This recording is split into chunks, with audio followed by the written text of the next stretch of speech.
Fala, turma!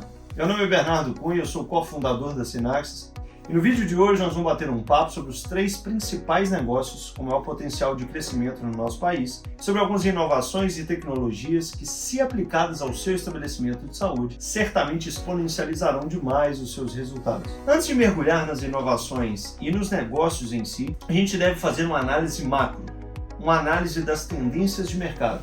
Senão, corremos o risco de inovar indo na contramão de uma tendência mundial ou local. Qual o primeiro dado que todo aquele que investe no segmento de saúde deve ter em mente? Dado relativo à população. A população brasileira está cada vez mais idosa e obesa. Segundo dados recentes, a população de idosos no mundo mais do que dobrará até 2050 e mais do que triplicará até 2100. A população de obesos em nosso país segue exatamente a mesma linha. A população acima dos 20 anos de idade nas últimas 2 décadas mais que dobrou. Evidentemente, pessoas mais idosas e obesas investem muito mais em tratamentos repressivos, em combate à doença. Então esse é um primeiro dado que a gente deve se manter alerta no que se refere a investimento na área de saúde. Segundo dado importante, acesso à saúde. Somos 210 milhões de brasileiros, dos quais 160 milhões recorrem ao SUS e 50 milhões recorrem a plano de saúde privado.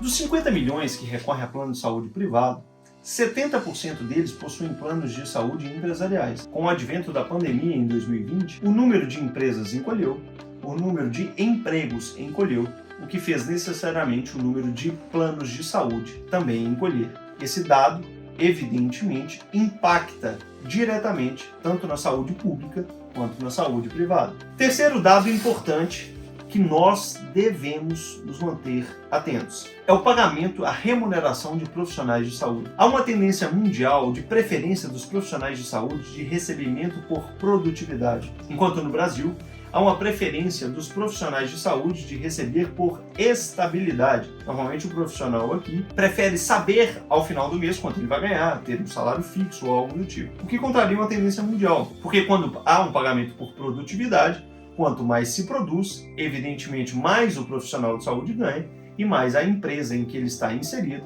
também é beneficiado. A gente vai na contramão de uma tendência mundial e que cabe a nós, gestores, evidentemente, inserir no contexto da nossa empresa, no nosso ecossistema de trabalho, uma linha que segue essa tendência mundial e que é mutual, causa um mutualismo, benefício para o profissional e benefício para o gestor e para o CNPJ, que todos ali estão inseridos. Analisando esses dados, quais são os negócios em saúde em crescimento no país? Como a gente está falando, o primeiro deles é a indústria farmacêutica, de bate-pronto. Se a gente está falando de uma população idosa, obesa, e que uma população mundial que acabou de enfrentar uma pandemia, evidentemente o gasto com medicações cresceu exponencialmente. Somente em 2020, esse número aumentou em 30%. Então esse é o primeiro negócio que está em crescimento e possivelmente, tendo analisado os dados, continuará em crescimento ao longo dos próximos anos. O segundo negócio que vem crescendo já ao longo dos últimos anos e que, analisando os dados, provavelmente permanecerá crescendo é o segmento de clínicas populares, tanto médicas quanto odontológicas.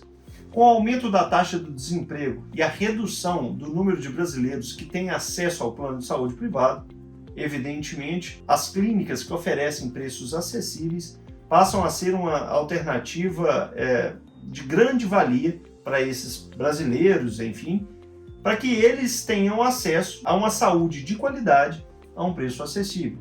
Então, o segmento de clínica popular já vinha crescendo antes da pandemia e há uma tendência natural de crescimento exponencial após a pandemia, considerando a perda de vários brasileiros, do plano de saúde de vários brasileiros. Terceiro segmento que promete muito, telemedicina.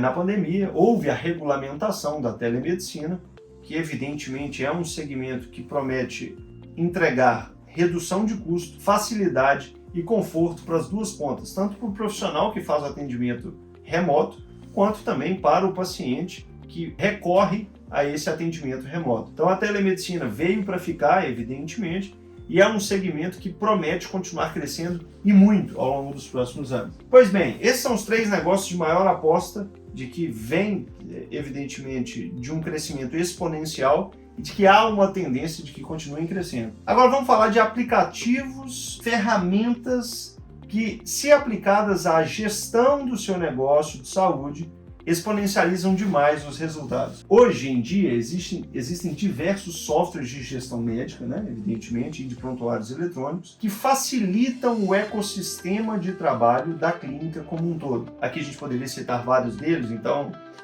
não vou citar nenhum até para não fazer propaganda. Mas softwares de gestão médica normalmente são para facilitar o acesso a métricas. É aquela famosa frase: o que não se mede, não se gerencia.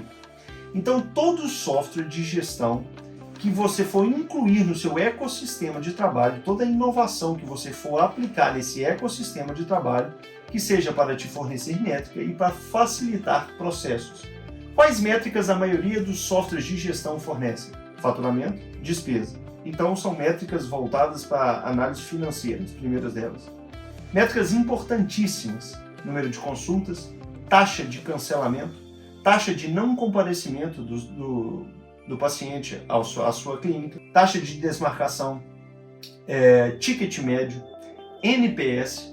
Então são softwares que, aplicados ao seu negócio, te fornecem em 2, 3 cliques, ou seja, de uma forma muito dinâmica e otimizada, dados do seu negócio que facilitarão e muito o seu gerenciamento.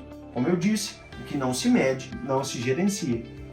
Todos os softwares hoje que prometem entregar métricas e facilitar processos, evidentemente, devem ser aplicados ao seu negócio. Se você tem nas mãos o número de consultas que você faz, qual o ticket médio do seu paciente lá dentro, quantos desmarcam, quantos não comparecem, o no-show, qual o NPS, qual a nota que esse paciente está te dando, e a partir daí várias métricas que você pode decorrer disso, você tem variáveis na palma da mão que ficam facílimas de serem mexidas. Quero crescer faturamento, eu quero aumentar o número de consulta? Não, eu quero aumentar o meu ticket médio, porque às vezes para crescer faturamento eu não preciso aumentar o número de consulta. Posso crescer o meu ticket médio. Eu posso criar alguns produtos dentro da minha unidade para que eu venda mais com o mesmo número de pacientes. Não, eu quero fazer mais consultas, mas eu quero fazer mais consultas captando fora, ou eu quero reduzir a minha taxa de cancelamento.